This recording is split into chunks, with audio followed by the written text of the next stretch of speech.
We're here at Addison Trail High School, where the Addison Police, fire departments, DuPage County, and a lot of responding jurisdictions and the school themselves have just completed a full-scale emergency response drill here on March 1st, and we are with three of the representatives of the agencies that participated. From the Addison Fire Protection District, Deputy Chief Joe Leone, Dr. Scott Helton, Superintendent of DuPage High School District 88, and Bill Hayden, the Director of Police for the Village of Addison. I want to start with all three of you gentlemen. Give me your reaction as to the drill, your thoughts on today's. I thought it went very well. I thought that it tested, a lot of people are on a misnomer that it prepares us for this drill. I don't think there's anything out there that's going to prepare us for an active shooter. Agreed, gentlemen? I agree.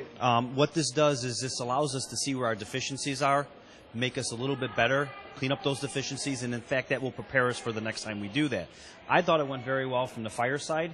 I was in the auditorium narrating with Officer Omar. And from the police side, I'm not a police officer, but I thought it went very well. I looked at the field house, and I thought the evacuation went well. But on the fire side, speaking for fire, I thought it went pretty well. Dr. Helton, your staff and your students. I just thought it was an excellent opportunity for us to learn. We have our protocols and policies, and reenacting them today in the presence of all of these professionals has allowed us to grow. There's no better place to be than Addison Trail High School with the professionalism from the Addison Fire and the Addison Police Department, and then all of these agencies working together so we can practice and then learn from what we did well and what we need to improve upon. So I thought today, from a learning standpoint and an execution standpoint, was just excellent. Director Hayden from the Police Department. Yeah, from the community standpoint, the big advantage here is that we all work good together. We're not afraid to train. We're not afraid to look at ourselves from the inside out. We're not afraid to learn from these things. So overall, I think the event was a success. Many, many, many positive things. A couple things we'll work on. It was mentioned early on this morning, Bill, that this won't be as much a test for the responding officers, in this case for the police department, as it will be for management. So is that kind of what you were testing today, is how do you manage an incident like this? Yeah, absolutely, and especially the numbers of people that were involved here. Typically, we know how to handle our day-to-day responses. We do it every single day. Even searching buildings, searching people in buildings, burglars, things, that's done every day. It's routine. So when the patrolmen enter the school, they have a mission. They know how to do it. We train for that. The exercise was for staff because we don't manage hundreds of people at a single event every single day. I can't remember the last time we had to manage hundreds of people at a single event. So this really was a test for staff. And because it doesn't happen every day, we have a tendency to forget some of the steps that need to be used, and things change too. Technology changes. You used a lot of technology today in this building you probably never used before. We had a brand new Starcom radio network system that worked fabulously. We had interior cameras. We didn't have that back in 2001.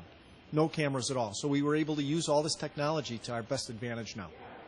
Dr. Helton, this scenario and drill was planned before the unfortunate incident that took place in Connecticut in December. So when you hear things, across the country, do you then go back to your staff or do you talk over with your board to say, you know what, let's check that. Let's make sure that we have this in place. Or if we know we have it in place, let's make certain that it's being reinforced and could be used. And was that used in a drill like today? Absolutely. The first thing we do, though, is we vet our policies against fire and police. We have them look at what we're hearing. We actually take their recommendations because they're the experts at handling a scenario like this. And then we look internally to make sure we can do those things. Obviously, the technology enhancements were huge, but a big piece on our part is communication.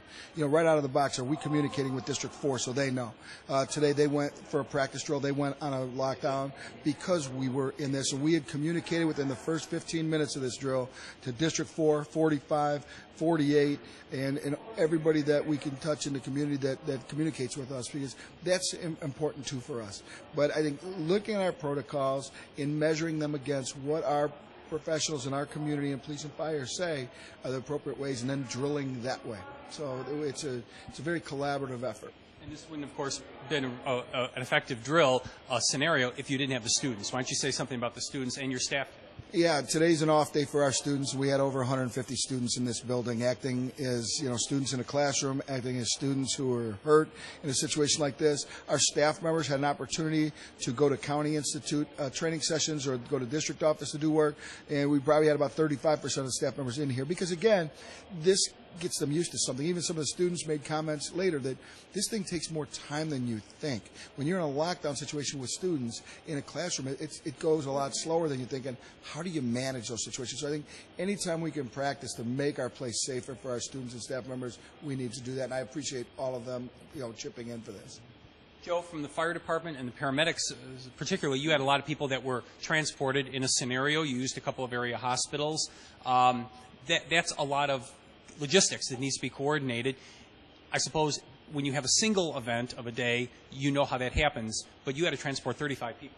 We have policies in place already that allow us to grab resources from other towns. The analogy I'll use very simply is throwing a pebble into a pond. You get that ripple effect. So as we need additional ambulances or resources, we'll activate different alarms, and by activating different alarms and with the mutual aid agreements we have already, those will get us extra ambulances to come in. So the resources are there for us.